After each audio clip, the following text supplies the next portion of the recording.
My granddaughter called me in the middle of the night. "Grandma, I'm at the police station. My stepfather beat me, but now he's telling them I attacked him. They believe him." When I arrived at the station, the officer on duty turned pale and stammering said, "I'm sorry. I didn't know. Where are you watching from today?" Drop your location in the comments below and hit that like and subscribe button. Let me take you back to how this nightmare began, because what happened that night was just the tip of an iceberg that had been forming for months. I'm Margaret Thompson, and at 67, I thought I'd seen every kind of scumbag this world had to offer during my 32 years as a district attorney. Turns out, the worst one had been living under my daughter Rebecca's roof, calling himself a stepfather. The phone rang at 2:13 a.m., jarring me from dreams of my late husband's Sunday pancakes.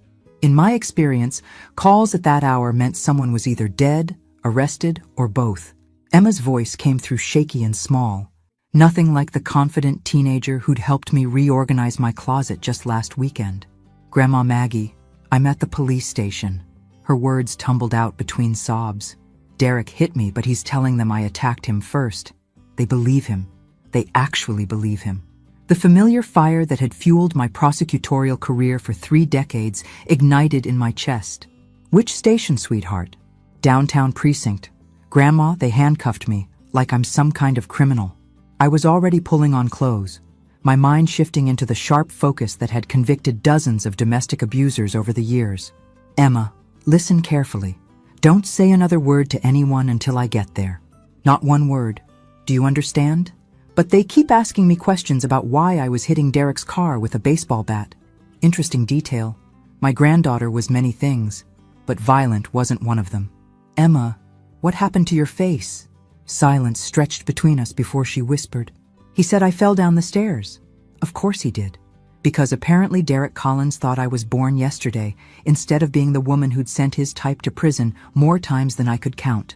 I grabbed my keys, noting the irony that I'd spent years putting away men exactly like the one who'd apparently been terrorizing my family right under my nose. The drive downtown took 18 minutes, during which I called my old partner, Marcus Webb, now captain of the downtown precinct. He didn't answer, which was probably for the best. This required a more delicate touch than screaming about police incompetence at 2:30 in the morning. When I pushed through the precinct doors, Officer Bradley was behind the desk, filling out paperwork and looking thoroughly pleased with himself. He was young, maybe 28, with the kind of swagger that comes from believing you've caught a real criminal instead of a terrified teenager. "I'm here for Emma Thompson," I announced, my voice carrying the authority that had once commanded courtrooms. Bradley looked up, and I watched recognition dawn across his face like sunrise over a graveyard. The coffee cup slipped from his suddenly nerveless fingers, crashing to the floor in a spray of ceramic and caffeine. "Ms. Thompson," he stammered, his earlier confidence evaporating. "I mean, Prosecutor Thompson. I didn't know. We didn't realize. Where is my granddaughter?" "Interview room 2, but ma'am, there are procedures." "Officer Bradley." I stepped closer to his desk, letting my voice drop to the tone that had made seasoned defense attorneys break into cold sweats. "In the next 30 seconds, you're going to unlock that interview room, remove those handcuffs from my granddaughter, and then you're going to explain to me exactly how a 16-year-old girl with a black eye became the suspect instead of the victim." Bradley's Adam's apple bobbed like a fishing lure. "The stepfather, Derek Collins. He filed the complaint, said the girl went crazy, started destroying his property with a baseball bat. When he tried to stop her, she attacked him. And her injuries? He said she fell down the stairs trying to run away after the attack." I'd heard more creative fiction from first-year law students. "Where is Mr. Collins now?" "He went home. Didn't want to press charges if we could just get the girl some help. Really seemed concerned about her mental state." Oh, Derek was concerned all right. Concerned that his carefully constructed lie was about to crumble under actual scrutiny. "Show me to my granddaughter. Now." Bradley fumbled for his keys with hands that trembled slightly. As we walked down the narrow hallway lined with interview rooms, I noticed the way other officers averted their eyes. Word had spread quickly through the station that Margaret Thompson was back, and nobody wanted to be the one who'd screwed up her family's case. Emma sat slumped in a metal chair, her wrists still cuffed to the table. When she looked up and saw me, tears started flowing down her bruised cheeks. "Grandma, I didn't attack him. I swear I didn't." I turned to Bradley, who was hovering uncertainly in the doorway. "Keys, now." The handcuffs hit the table with a metallic clank, and Emma immediately threw herself into my arms. She felt so small, this girl who usually seemed to tower over the world with teenage confidence. "Tell me what really happened," I said, guiding her back to her chair, but keeping my hand on her shoulder. "Derek's been—" she started, then stopped, glancing nervously at Officer Bradley. "Officer, I need a moment alone with my granddaughter." "Ma'am, this is an active investigation." The look I gave him could have frozen water in July. Bradley backed out of the room so fast he nearly tripped over his own feet. "Now, Emma, tell me everything." Emma's story came out in fragments, like pieces of broken glass that cut deeper the more you tried to put them together. Derek Collins had been escalating for months, starting with verbal abuse that Rebecca had dismissed as stress from work, then moving to shoving matches that left no visible marks, and finally to tonight's incident. "He's been drinking more lately," Emma said, wiping her nose with the back of her hand. "Mom tries to pretend everything's normal, but I can see her flinching when he walks into a room. She's scared of him, Grandma." This was news to me, which meant Rebecca had gotten very good at hiding things. My daughter had always been private, but domestic abuse victims became masters of concealment. What happened tonight specifically? I was in my room doing homework when I heard Mom crying downstairs. Derek was yelling at her about dinner being cold or something stupid like that. Then I heard this loud crack, like he'd hit something. Emma's voice got smaller. "Or someone." The familiar rage built in my chest, the same feeling I'd had every time I'd seen crime scene photos of battered women. But this was my family, which made it infinitely worse. I came downstairs to check on Mom, and Derek grabbed me by the arm. He said if I didn't go back to my room and mind my own business, he'd give me something to really cry about. Emma touched her swollen eye gingerly. "That's when he hit me." "And the baseball bat?" For the first time since I'd arrived, Emma almost smiled. "Mom's old softball bat was by the back door. After Derek hit me, something just snapped. I grabbed it and went outside to his precious Camaro." I had to admire the girl's spirit, even if her timing could use work. "How much damage did you do?" "Both headlights, the windshield, and I may have dented the hood a few times." Derek Collins was about to learn that terrorizing a Thompson woman came with consequences he hadn't anticipated. "Where was your mother during all this?" Emma's expression darkened. "Locked in the bathroom, probably. That's where she goes when Derek gets violent. She pretends not to see anything." The picture was becoming clearer, and it wasn't pretty. Rebecca was trapped in a classic cycle of abuse, too frightened and probably too ashamed to ask for help. Meanwhile, Emma had been watching it all, building up rage until it exploded into property destruction. "Emma, has Derek ever touched you inappropriately?" "No, nothing like that. But Grandma, I'm scared of what he might do to Mom if I'm not there." Smart girl. She understood the dynamics better than many adults. "You don't need to worry about that anymore." "What do you mean?" I stood up, feeling the familiar satisfaction that came with having a clear plan of action. "I mean, Derek Collins just made the mistake of assaulting a prosecutor's granddaughter. He has no idea what kind of storm he's unleashed."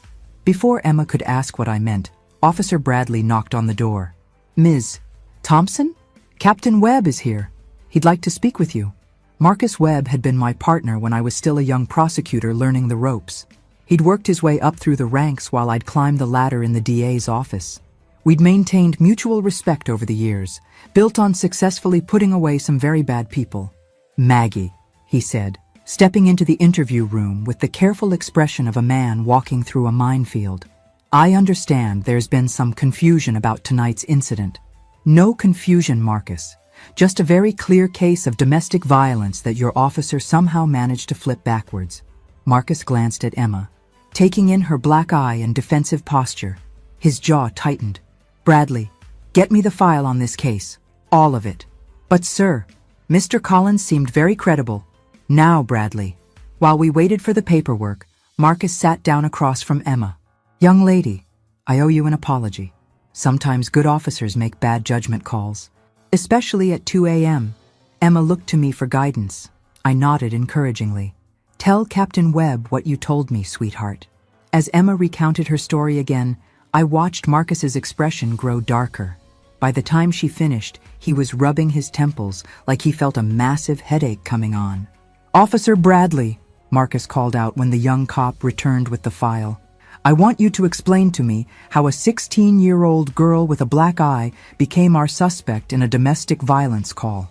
"Sir, the stepfather was very convincing. He showed us the damage to his car, explained how the girl had been acting out lately, and the story seemed to fit. Did you photograph the girl's injuries?" Bradley's silence was answer enough. "Did you ask her any questions about how she got that black eye?" More silence. "Did you consider that maybe, just maybe, a teenage girl doesn't destroy someone's car with a baseball bat for no reason?"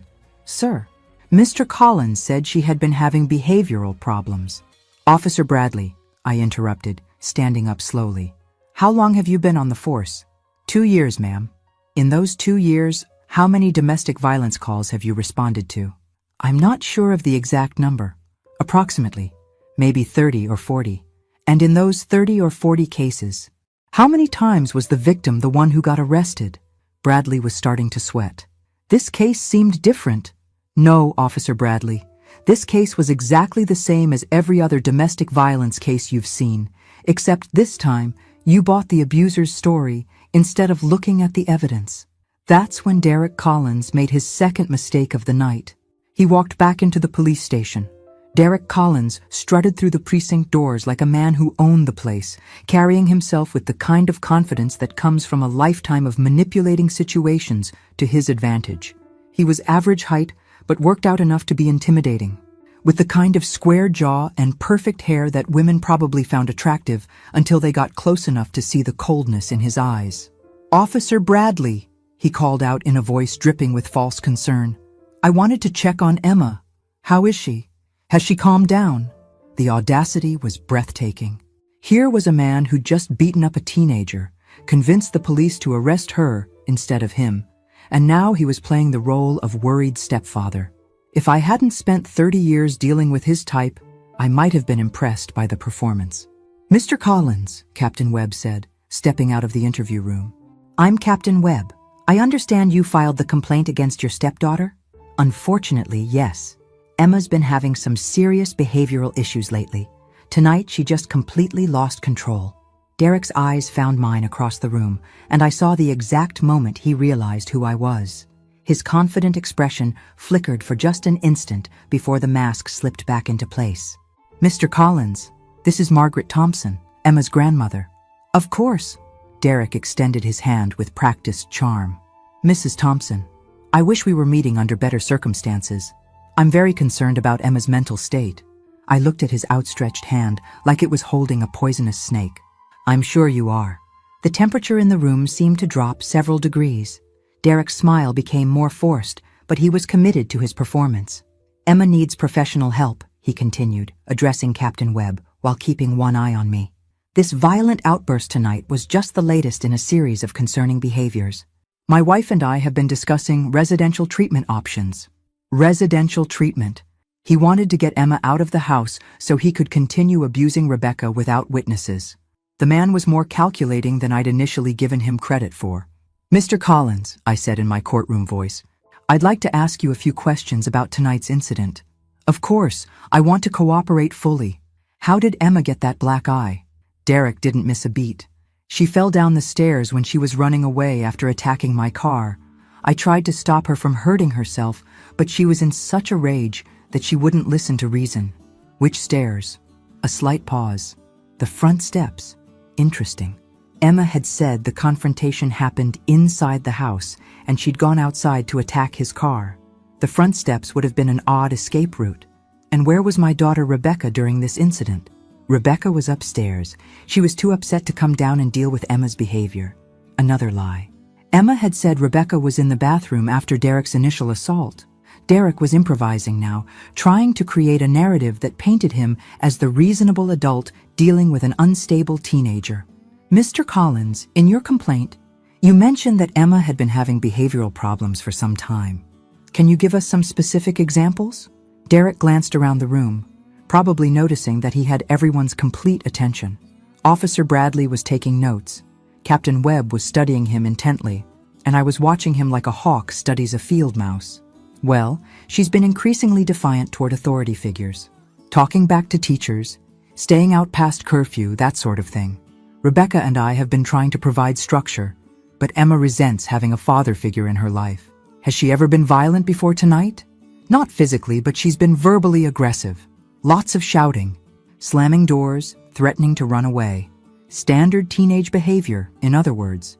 Derek was building his case on normal adolescent rebellion, which suggested he didn't have much actual ammunition. Mr. Collins, I notice you have some scratches on your hands. Derek looked down at his knuckles, where several deep scratches were clearly visible. Emma scratched me when I tried to restrain her from destroying my car. Those look like defensive wounds to me. I'm sorry? I stepped closer, letting him see the prosecutor who'd sent hundreds of men like him to prison. Defensive wounds, the kind someone gets when they're trying to grab at someone who's fighting back. Very common in domestic assault cases. Derek's practiced smile was starting to crack around the edges. Mrs. Thompson, I understand you're protective of your granddaughter, but Emma attacked me and my property. I'm the victim here. Are you? Because from where I'm standing, you look like a 42-year-old man who beat up a 16-year-old girl and then convinced the police to arrest her for defending herself. That's not what happened. Then perhaps you'd be willing to take a polygraph test? The silence that followed was deafening. Derek Collins opened and closed his mouth several times, looking like a fish who'd suddenly found itself on dry land. I don't think that's necessary, he finally said. No? You seemed so eager to cooperate fully just a moment ago. Captain Webb cleared his throat. Mr. Collins, I think we need to re-examine tonight's events. Would you be willing to come in tomorrow for a more detailed interview? Actually, Derek said, checking his watch with exaggerated casualness, I should get home to Rebecca. She's probably worried sick. He was backing toward the door now, his confident demeanor completely abandoned. Perhaps we could table the polygraph discussion until everyone's had a chance to calm down. Of course, I said pleasantly. There's no rush. After all, domestic violence charges can be filed within the statute of limitations. Derek froze halfway to the door. Domestic violence charges? Did I not mention that? I'm sorry. Sometimes I forget that not everyone is familiar with Texas Penal Code 22.01. Assault family violence. Family. It's a fascinating statute, really.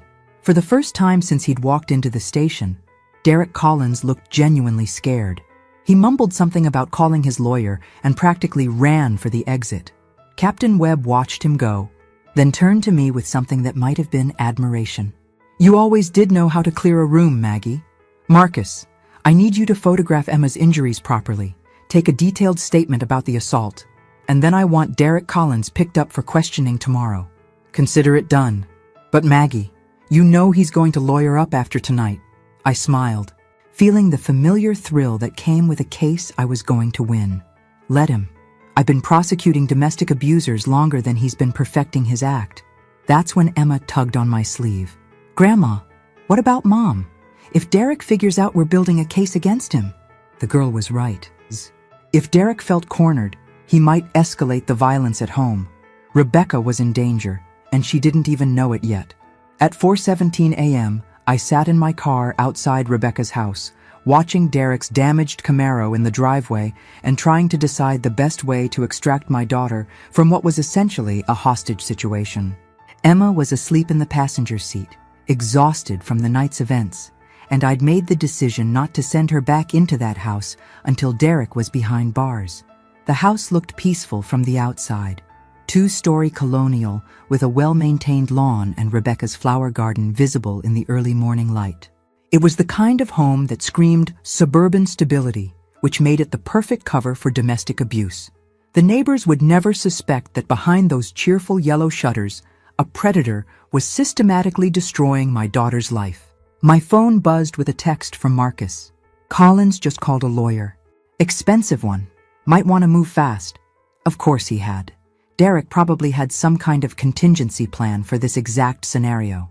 Men like him always did. They were control freaks who planned for every possible threat to their carefully constructed kingdoms. I called Rebecca's cell phone, knowing Derek was probably asleep and she might be able to answer without waking him. Mom. Rebecca's voice was barely a whisper. Is Emma okay? The police called and said there was an incident, but they wouldn't tell me much. Emma's fine. She's with me. But we need to talk and not over the phone. I can't leave right now. He's not in a good mood. Translation: Derek was a ticking time bomb, and Rebecca was afraid to do anything that might set him off. Rebecca, I'm parked outside your house. I need you to come out here. Mom, I can't.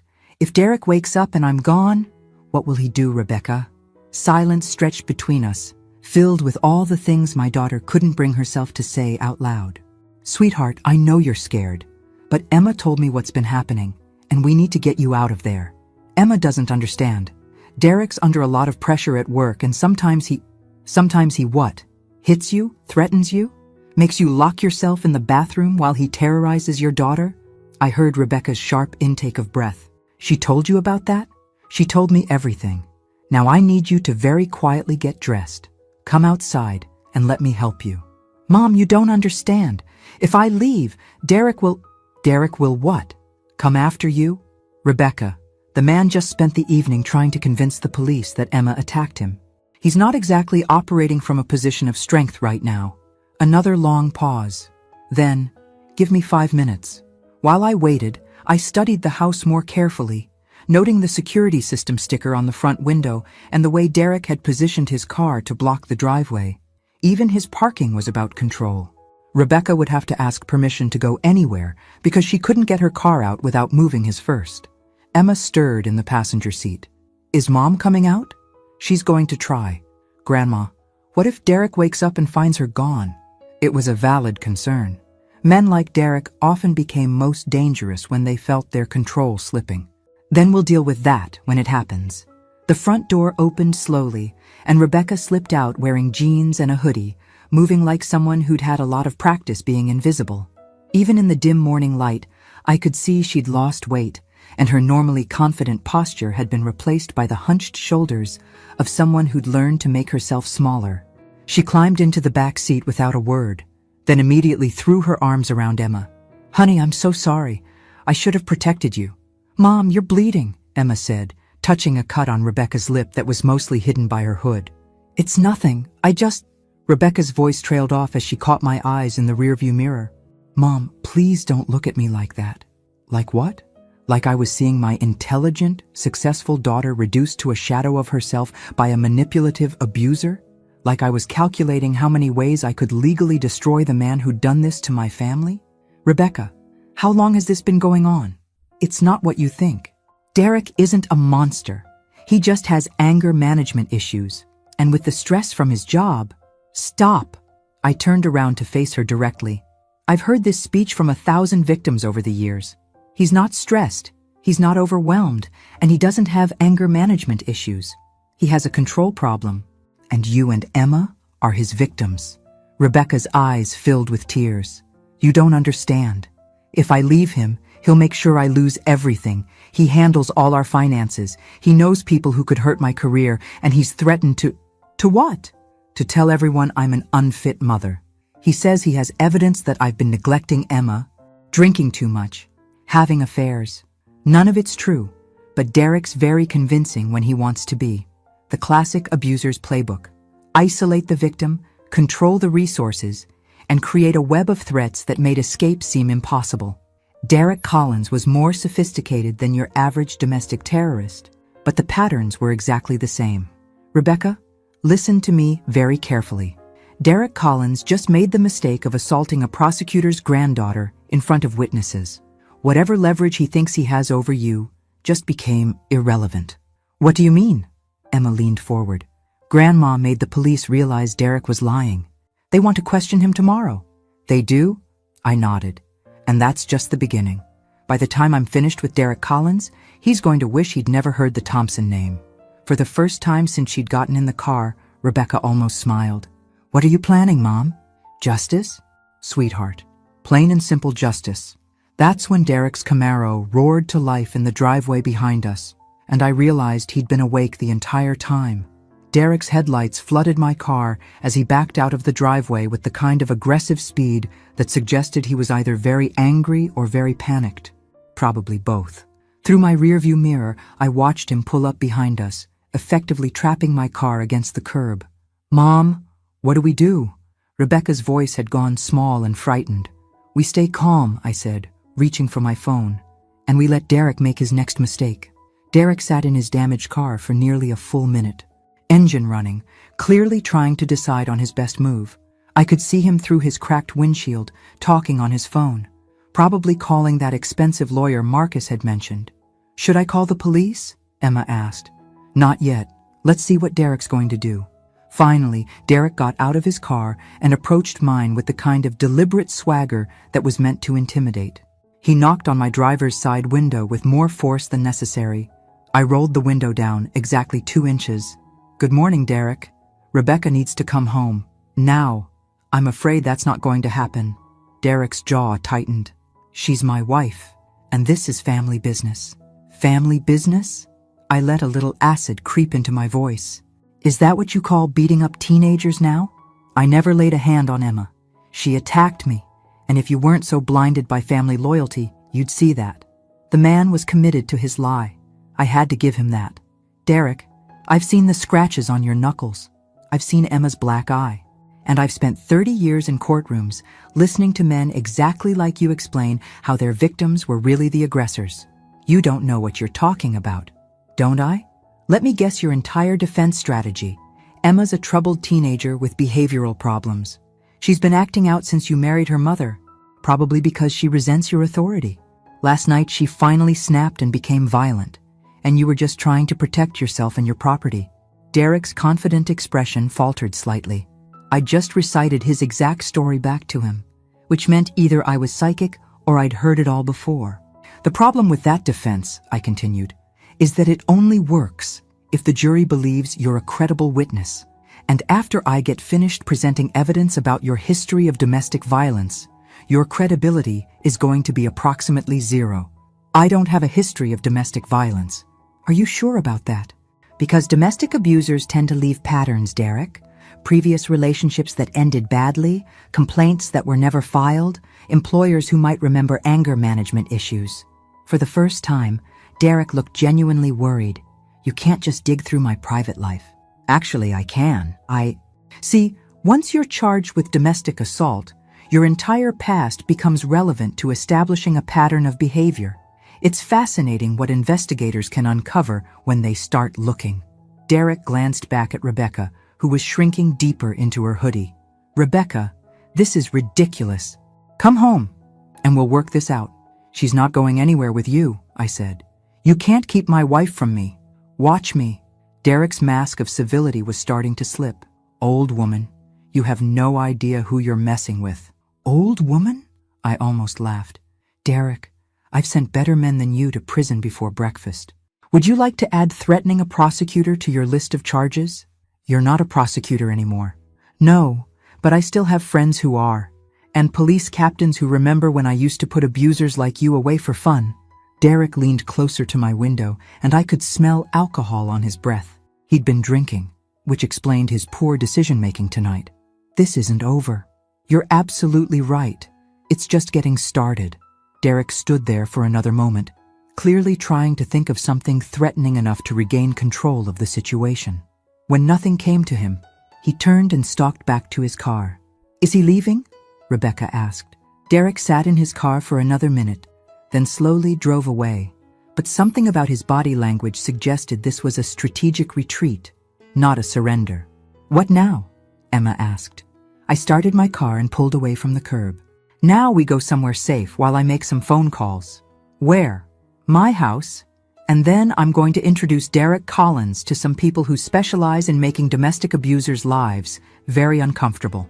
20 minutes later, we were sitting in my kitchen while I brewed coffee and made a list of everyone I was going to call. Rebecca and Emma huddled together on my couch, both looking shell-shocked by the night's events. "Mom," Rebecca said quietly, "what if Derek's lawyer is really good? What if he finds a way to make this all go away?" I looked up from my legal pad, where I'd been writing names and phone numbers. "Sweetheart, Derek Collins thinks he's playing chess, but he doesn't realize he just challenged a grandmaster." "What do you mean?" "I mean, Derek made 3 crucial mistakes tonight. First, he put his hands on my granddaughter. Second, He underestimated how thoroughly I document everything when I'm building a case. And third, he assumed that being out of the prosecutor's office meant I was out of the game. I picked up my phone and dialed the first number on my list. Sarah Martinez? It's Maggie Thompson. I know it's early, but I need a favor. Sarah Martinez was a private investigator who'd worked with my office for years, specializing in domestic abuse cases. She was also the kind of woman who considered destroying abusive men a personal hobby. Maggie, I heard you retired. How's civilian life treating you? Not as quiet as I'd hoped. Sarah, I need a complete background check on someone. Derek Collins, married to my daughter. And I need it fast. This is personal? Very. Give me his full name, date of birth if you have it, and current address. I'll have something for you by tomorrow afternoon. After I hung up, Rebecca stared at me with something that might have been awe. You're really going after him, aren't you? Honey, Derek Collins has no idea what he's unleashed, but he's about to learn. That's when my doorbell rang, and I realized Derek had followed us. Through my front window, I could see Derek standing on my porch, holding what looked like a bouquet of flowers and wearing his most charming smile. The transformation was remarkable. Gone was the angry, threatening man from an hour ago, replaced by someone who looked like he should be selling insurance or running for mayor. He brought flowers, Emma said incredulously. Manipulators often escalate to grand gestures when intimidation fails, I explained, not moving toward the door. He's trying to rewrite the narrative. Derek knocked politely, then called out in a voice loud enough for the neighbors to hear. Mrs. Thompson, I brought these for Rebecca. I just want to apologize for the misunderstanding tonight. Misunderstanding. As if terrorizing his family was just a simple communication error. Mom, what if the neighbors are watching? Rebecca asked. Derek's very good at making people believe he's the reasonable one. She was right. Derek was putting on a performance for anyone who might be observing, establishing himself as the concerned husband, trying to make amends while I was the unreasonable mother-in-law, keeping him from his family. I opened the door but left the chain lock engaged. Derek, it's 5:30 in the morning. I know, and I'm sorry for disturbing you so early, but I couldn't sleep knowing that Rebecca and Emma were upset. He held up the flowers. I just want to talk to my wife for a few minutes. That's not going to happen. Derek's smile never wavered, but I caught the flash of irritation in his eyes. Mrs. Thompson, I understand you're protective of your family, but Rebecca and I are married adults. We can work through our problems without outside interference. Outside interference. He was already positioning me as the meddling in-law who was making things worse. Derek, the only problem here is that you assaulted a 16-year-old girl and then tried to have her arrested for defending herself. That's not what happened, and you know it. Derek's voice remained perfectly calm and reasonable. Emma has been struggling with some behavioral issues, and last night she had what I can only describe as a complete breakdown. I'm hoping we can get her the professional help she needs. Professional help? He was still trying to paint Emma as mentally unstable. The only person who needs professional help is you, Derek. Specifically, anger management counseling in a state correctional facility. Derek's laugh sounded genuinely amused. Mrs. Thompson, I understand you used to be a prosecutor, but you're retired now. You can't just throw around accusations and expect people to take them seriously. Watch me. Rebecca, Derek called out, raising his voice slightly. Honey, please come talk to me. Let's go home and work this out like the adults we are. She's not going anywhere with you, I repeated. Actually, Derek said, his smile becoming more forced, unless Rebecca is under arrest or you have some kind of legal guardianship, you can't prevent her from leaving with her husband. He was technically correct, which was the most dangerous kind of correct when dealing with manipulative abusers. Rebecca was an adult, and if she chose to go with Derek, I couldn't legally stop her. Rebecca, Derek continued, I love you, and I love Emma. What happened tonight was just a family disagreement that got out of hand. We can fix this. I heard movement behind me and turned to see Rebecca standing in the hallway, looking torn between fear and guilt. Derek had found her weakness, her desire to believe that this could all be resolved peacefully. Mom, Rebecca said quietly, maybe I should talk to him. Absolutely not. Derek heard her voice, and his smile became genuine for the first time. Becca, sweetheart, please, just 5 minutes. Rebecca took a step toward the door, and I realized I was about to lose her to Derek's manipulation. Rebecca, before you make that decision, let me ask you something. What happens when you go home with Derek and the police show up tomorrow to arrest him? What do you mean? I mean Derek's about to be charged with domestic assault. When that happens, there will be a mandatory protective order keeping him away from you and Emma. If you go home with him now, you'll be trapped in the house when the walls start closing in. Derek's composure cracked slightly. There aren't going to be any charges. Emma attacked me, remember? Derek, I've already spoken to Captain Webb. Emma's injuries have been photographed and documented. Her statement has been taken. And thanks to your performance at the police station tonight, you're now the prime suspect in a domestic violence case. You're bluffing. Am I? Sarah Martinez is already running a background check on you. By tomorrow afternoon, I'll know everything about your previous relationships, your employment history, and any other complaints that might have been filed against you. For the first time, Derek looked genuinely shaken. You can't do that. I already am. And Derek, here's something you should know about private investigators who specialize in domestic abuse cases. They're very good at finding patterns, even when those patterns have been carefully hidden. Derek stared at me for a long moment, his charming mask completely abandoned. Then he turned his attention back to Rebecca. Becca, if you don't come home with me right now, I'm going to assume you're choosing your mother over your marriage. There it was. The ultimatum that abusers always eventually delivered. Choose me, or choose everyone else in your life. That's not a choice, Derek, I said. That's a threat. It's reality. Rebecca can either come home and work on our marriage, or she can stay here and destroy it. Rebecca looked between Derek and me, tears streaming down her face. I need time to think.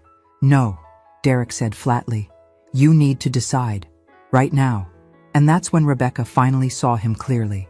Not the charming man she'd married, not the stressed husband who just needed understanding, but the controlling abuser who'd been hiding behind those facades. I'm staying here, she said quietly. Derek's flower bouquet hit my porch with a wet thud. Fine. But Rebecca, when you're ready to stop playing games and come home, remember that I won't wait forever.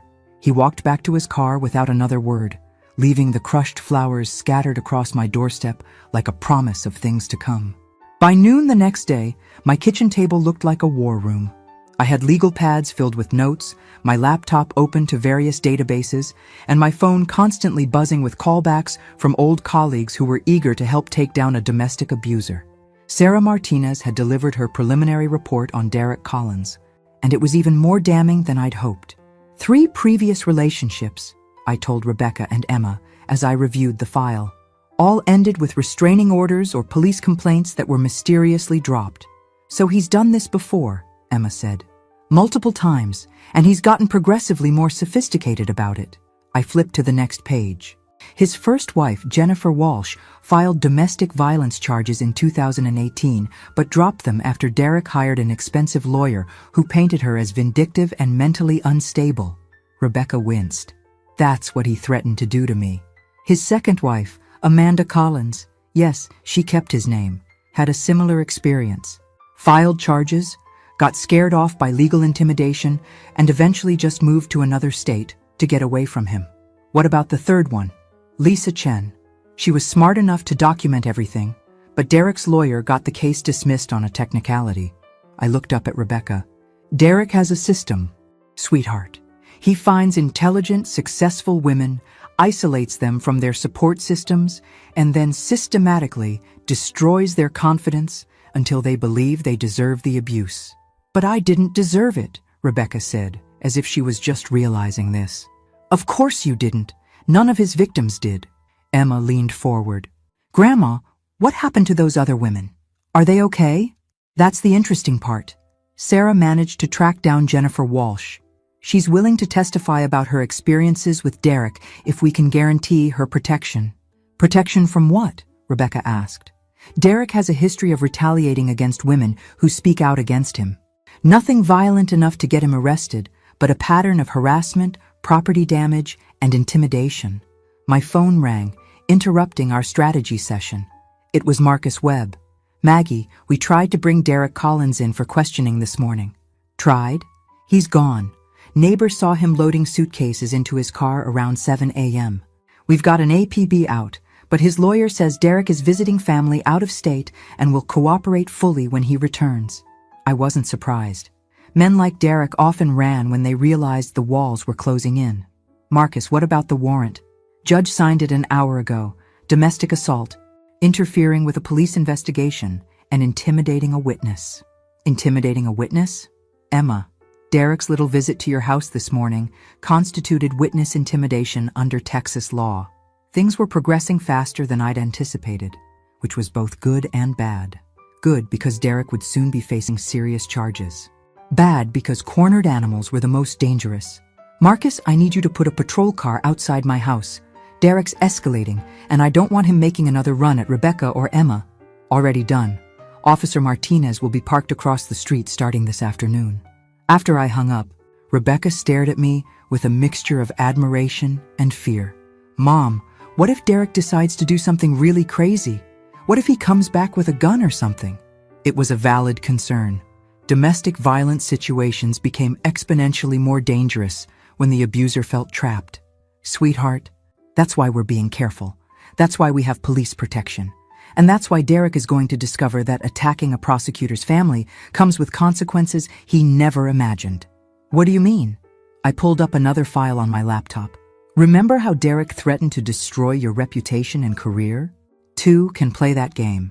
Mom, what did you do? I called Judge Harrison. You remember her. She used to work with me in the DA's office. She's now on the family court bench, and she's very interested in Derek's pattern of domestic abuse. Why would she care? Because Derek's been married 3 times. Rebecca, which means there are probably custody issues with children from previous relationships. Judge Harrison is going to review all of Derek's family court cases to see if there are patterns of abuse that previous judges missed. Emma looked up from her phone. Grandma, I just Googled Derek's name. There are already news articles about him being wanted for domestic assault. Local news? No, it's on some kind of legal blog. Listen to this. Local businessman Derek Collins, wanted on domestic violence charges, has a history of abusing women and escaping prosecution through legal intimidation. I almost smiled. That would be Janet Morrison's blog. She's a legal journalist who specializes in exposing domestic abusers who use the system to continue their abuse. You called her too? I called everyone, sweetheart. Derek Collins is about to discover that his carefully constructed life is built on quicksand. Rebecca looked overwhelmed. Mom, what if this makes him more dangerous? What if he decides he has nothing left to lose? Before I could answer, Officer Martinez knocked on my front door. But when I looked through the window, I saw her talking urgently into her radio. Mrs. Thompson, she called out, I need you and your family to stay inside. We just got a report that Derek Collins' car was spotted 2 blocks from here. That's when I heard the sound of breaking glass from my backyard. The sound came from my kitchen window, followed immediately by the thud of something heavy hitting my kitchen floor.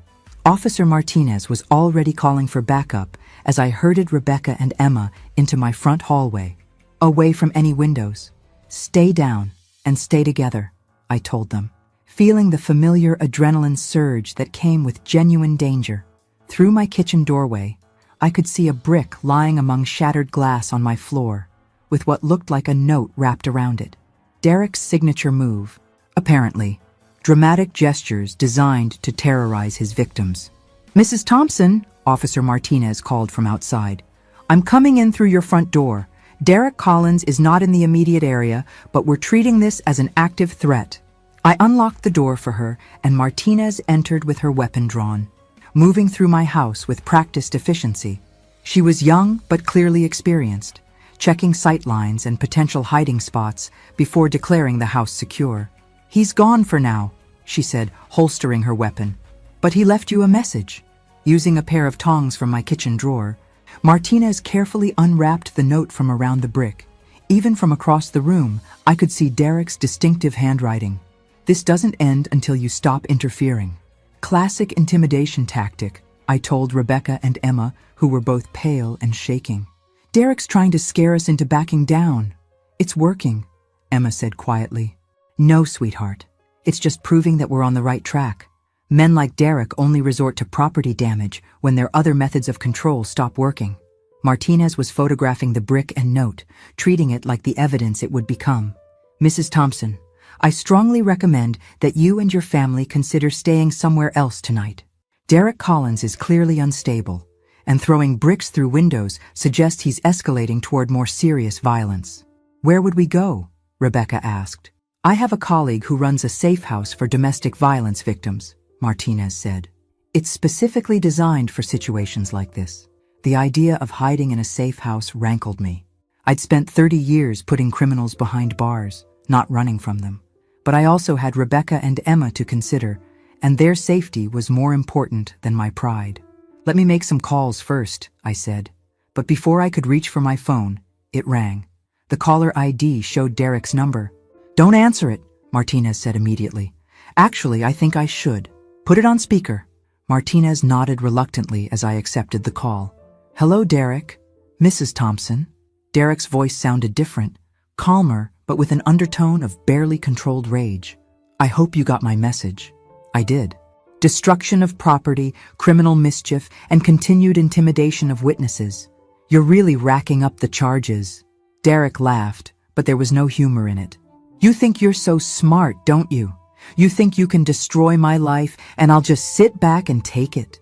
Derek, you destroyed your own life the moment you decided to beat up my granddaughter. Emma's not your granddaughter anymore. Neither Rebecca nor Emma are your family. They're mine, and I decide what happens to them. The possessive language was chilling. Derek genuinely believed he owned Rebecca and Emma, which made him infinitely more dangerous. Derek, where are you? Somewhere you'll never find me. But don't worry. Mrs. Thompson, I'll be in touch. The line went dead, and Martinez immediately got on her radio to report the call. This just became a federal case, she told me, threatening witnesses across state lines, fleeing to avoid prosecution. The FBI will want to talk to all of you. Good, I said. The more agencies looking for Derek, the faster we'll catch him. But even as I said it, I knew Derek Collins wasn't finished with us. Men like him didn't give up easily, especially when they felt their carefully constructed world crumbling around them. Grandma, Emma said, I'm scared. What if Derek decides he can't have Mom, so nobody can? It was the question I'd been dreading, because it was the most logical escalation for someone like Derek. When domestic abusers lost control completely, they often turned to murder-suicide as their final act of possession. That's not going to happen, I said firmly. How can you be sure? Because Derek Collins is about to learn that threatening a Thompson woman was the biggest mistake of his criminal career. That's when my phone buzzed with a text from an unknown number. Check your email. Derek's not as smart as he thinks he is. A friend. I opened my laptop and found an email with a video attachment. The sender was listed as Justice for Women, which wasn't a name I recognized. What is it? Rebecca asked. I clicked play on the video and Derek's face filled my screen. He was sitting in what looked like a motel room, talking to someone off camera. The old lady thinks she can intimidate me, Derek was saying, but I've got plenty of experience dealing with women who don't know their place. The person behind the camera asked, What are you going to do? Derek's smile was cold and calculating. Whatever it takes to get my family back. And if I can't have them, I'll make sure Margaret Thompson regrets the day she decided to interfere in my marriage. The video ended, and we all sat in stunned silence. Who sent this? Officer Martinez asked. I don't know, but I think Derek Collins just confessed to planning further violence against my family. That's when I realized Derek had made his fourth and final mistake. He'd underestimated not just me, but everyone else who was willing to help bring down a domestic abuser. The hunter was about to become the hunted. The FBI task force that assembled in my living room the next morning looked like something from a crime drama.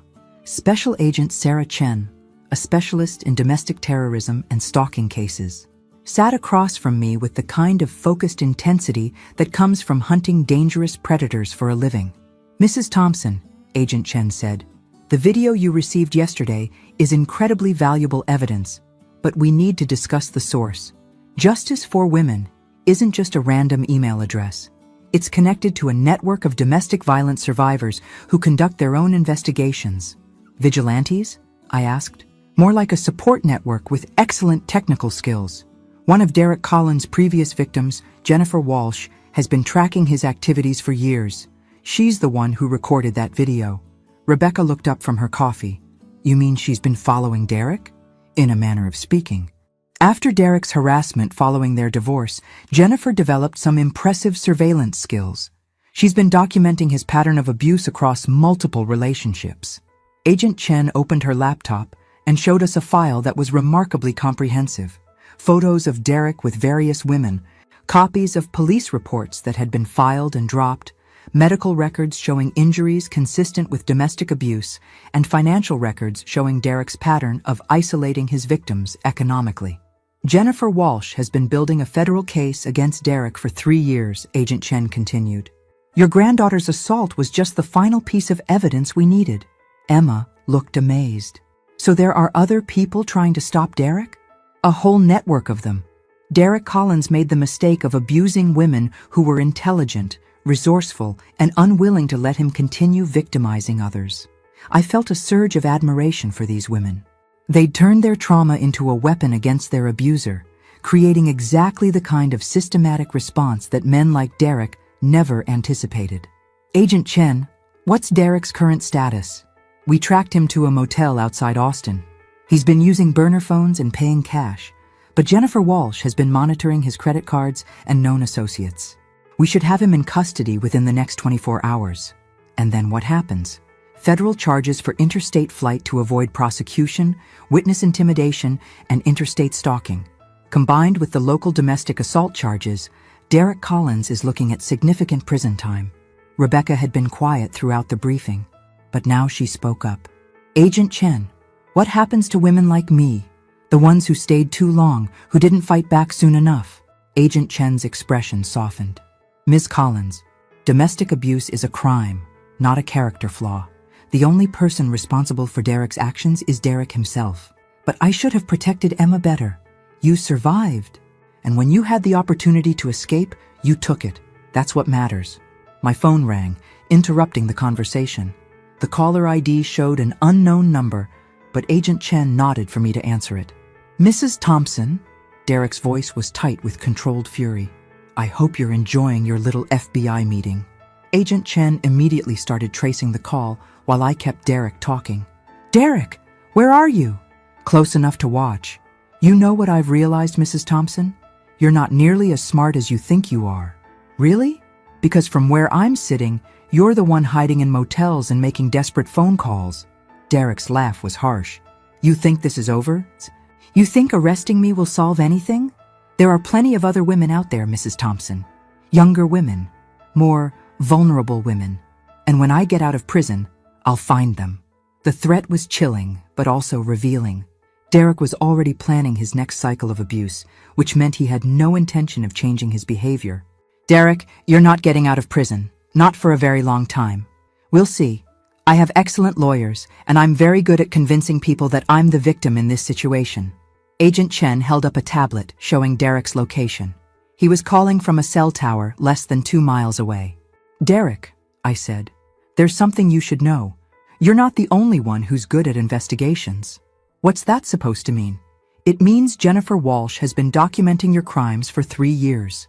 Amanda Collins kept detailed records of your abuse. Lisa Chen has medical records proving what you did to her. You're not facing one victim, Derek. You're facing all of them. For the first time, Derek's voice lost its confident edge. That's impossible. Is it? You thought you could terrorize women into silence, but what you actually did was create a network of survivors who were determined to stop you. Agent Chen was already mobilizing her team, but she held up a finger indicating I should keep Derek on the line. Derek, it's over. Turn yourself in, and maybe you can avoid some of the more serious federal charges. No, Derek said, his voice becoming increasingly agitated. This isn't over. If I can't have my family back, then nobody wins. The line went dead, and Agent Chen immediately got on her radio. All units, Derek Collins is mobile and making threats. Consider him armed and extremely dangerous. Emma grabbed my hand. Grandma, what did he mean when he said nobody wins? Before I could answer, Officer Martinez burst through my front door. Mrs. Thompson, Derek Collins just drove past your house. He's circling the block. Agent Chen drew her weapon. Everyone away from the windows. Now, that's when we heard Derek's car pull into my driveway, and I realized he'd decided to make his final stand. Derek Collins sat in his damaged Camaro in my driveway for exactly 4 minutes. Engine running while FBI agents and local police surrounded my house. Through my front window, I could see him gripping his steering wheel and staring at my front door with the kind of intensity that comes from a man who's lost everything and decided to take everyone else down with him. "Mrs. Thompson," Agent Chen said quietly, "I need you and your family in the back bedroom, now." But I'd spent 30 years facing down criminals in courtrooms, and I wasn't about to hide from Derek Collins in my own home. "Agent Chen, let me talk to him." "Absolutely not. I know men like Derek. Right now he's deciding between surrender and suicide, probably taking us with him. If he's going to listen to anyone, it'll be me." Emma grabbed my arm. "Grandma, don't go out there." "Sweetheart, I'm not going outside. But Derek called me for a reason. He wants to talk." Agent Chen considered this for a moment, then nodded reluctantly. "Keep him talking, but stay away from windows and doors." I picked up my phone and called Derek's number. He answered on the first ring. "Mrs. Thompson." "Derek, you're surrounded. There's no way out of this except through surrender." "I know." His voice was eerily calm. "I've been thinking about what you said, about Jennifer and Amanda and Lisa, about all of them working together against me. They're not working against you, Derek. They're working for justice." "Justice?" Derek repeated the word like it tasted bitter. "You know what's funny? I actually loved Rebecca. I loved Emma too, in my own way." "No, Derek, you don't love people by terrorizing them. I was trying to protect them, to make them strong, to teach them how the world really works. It was the classic abuser's rationalization, turning violence into education and control into love. Derek, hitting a 16-year-old girl isn't protection, it's assault." Emma needed discipline. She was disrespectful, rebellious. If Rebecca had supported me instead of undermining my authority, Rebecca was protecting her daughter from an abuser. Derek was quiet for a moment, and I could hear sirens approaching from multiple directions. More backup was arriving, which meant the situation was escalating toward its conclusion. "Mrs. Thompson, do you want to know what I realized sitting out here?" "What's that, Derek?" "I realized that you're right. I am exactly what you said I am. A predator. A man who hurts women because it makes me feel powerful." The admission was startling. Most abusers went to their graves denying what they were. "Derek, if you understand that, then you can change." "No, I can't. I've tried, Mrs. Thompson. After Jennifer, after Amanda, after Lisa, I swore I'd be different with Rebecca. I lasted maybe 6 months before I started finding reasons to get angry." Agent Chen was watching me intently, probably trying to determine whether Derek was having a breakdown or planning something violent. "Derek, you can get help. There are programs for men like me." "Mrs. Thompson, I've been to therapy. I've taken anger management classes. I've read every book on healthy relationships ever written. And you know what I learned?" "What?" "I learned that I'm very good at convincing therapists that I'm making progress while I continue abusing women. I'm a predator, Mrs. Thompson, and predators don't change. We just get better at hiding what we are." The honesty was chilling, but it also confirmed what I'd always believed about men like Derek. They didn't abuse women because they couldn't control their anger. They abused women because they enjoyed the control. "Derek, what are you planning to do?" "I'm planning to make sure I never hurt another woman again."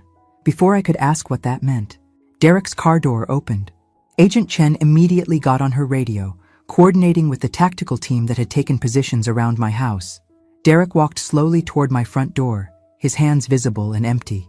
He looked smaller somehow, as if finally acknowledging what he was had deflated his entire presence. "Derek!" I called out through the door. "What do you want?" "I want to apologize to Emma and Rebecca. I want to tell them that none of this was their fault. You can do that in court." "No, Mrs. Thompson, I can't." That's when I saw the small device in Derek's hand. At first I thought it was a phone, but then I realized it was a detonator. "Agent Chen," I said quietly, "Derek's got a bomb." The next 30 seconds moved like a slow-motion nightmare. Agent Chen was shouting into her radio. Tactical officers were repositioning, and Derek was walking calmly toward my front porch. "Derek," I called out, "think about what you're doing." I am thinking. For the first time in years, I'm thinking clearly. This won't solve anything. It'll solve everything, Mrs. Thompson. Rebecca and Emma will be safe. Jennifer and Amanda and Lisa will be safe. Every woman I might have met in the future will be safe. Derek stopped at my front door and pressed his face against the glass. Tell Emma and Rebecca that I'm sorry. Tell them they deserved better than me. Derek, don't. The explosion wasn't as large as I'd expected. Derek had positioned himself away from the house, sacrificing any chance of taking us with him. The tactical team later determined that he'd rigged a small device designed to kill only him, probably stolen from his construction company. When the smoke cleared, Derek Collins was gone, and the nightmare that had terrorized my family was finally over. 3 months later, I sat in my kitchen reading Jennifer Walsh's email about the foundation she was starting for domestic abuse survivors. Rebecca had gone back to school to get her counseling degree, saying she wanted to help other women recognize the warning signs she'd missed. Emma was seeing a therapist and doing remarkably well, showing the kind of resilience that made me proud to be her grandmother. Derek Collins had been right about one thing. Predators don't change. But what he'd underestimated was the strength of the women he'd tried to destroy. We didn't just survive him. We turned our survival into a weapon against every man like him. And that, I thought as I poured my morning coffee, was the best kind of justice. The coffee was still hot when my phone rang. Another grandmother, another frightened voice, another story that started with, "I got a call in the middle of the night." I reached for my legal pad and started taking notes.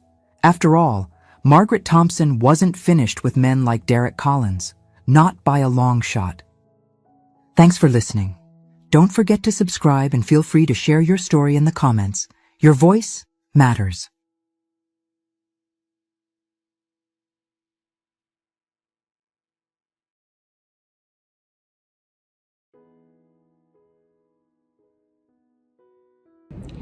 Trước khi khép lại câu chuyện này, mình muốn bạn ở lại với mình thêm một chút, như một cuộc trò chuyện thực sự, không vội vàng, không kịch bản.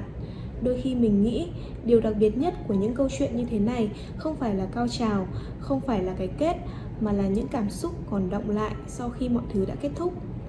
Bạn có bao giờ xem xong một câu chuyện rồi tự nhiên im lặng vài giây không? Không phải vì không có gì để nói, mà là vì có quá nhiều thứ đang chạy trong đầu. Mình thì có.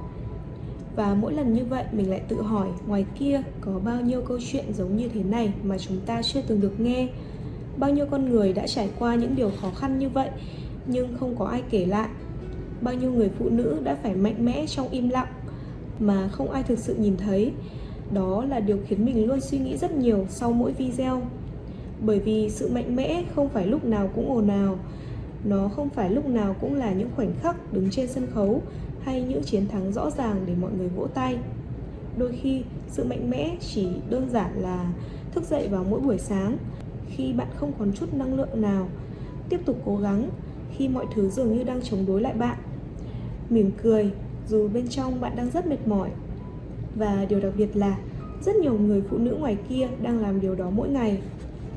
Không ai biết, không ai hỏi, nhưng họ vẫn tiếp tục. Những nhân vật trong câu chuyện bạn vừa xem có thể là hư cấu, nhưng cảm xúc của họ thì không hề hư cấu. Nỗi đau là sự thật, sự tổn thương là thật, và cả sự kiên cường cũng là thật. Đó là lý do tại sao mình luôn muốn kể những câu chuyện như thế này.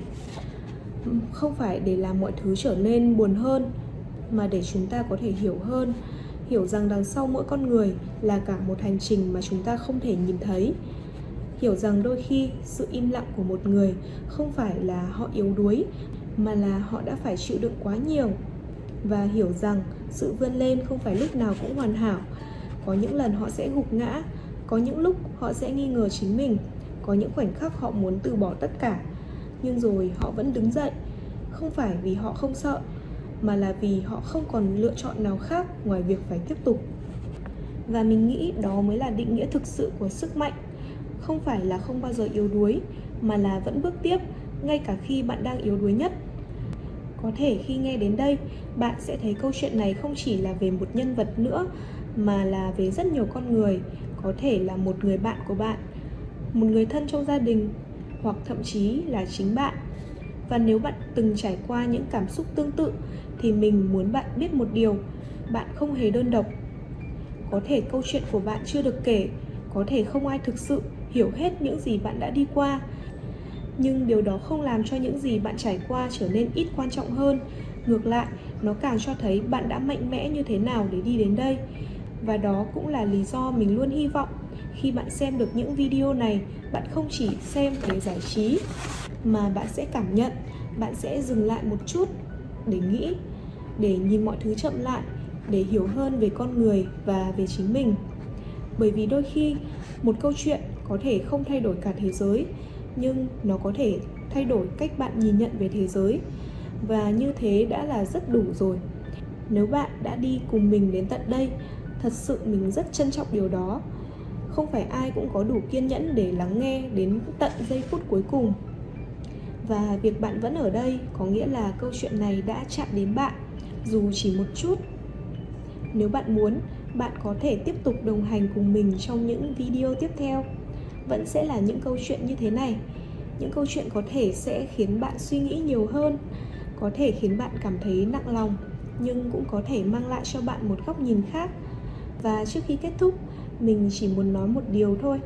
Đôi khi cuộc sống sẽ không công bằng, đôi khi mọi thứ sẽ xảy ra theo cách mà bạn không thể kiểm soát.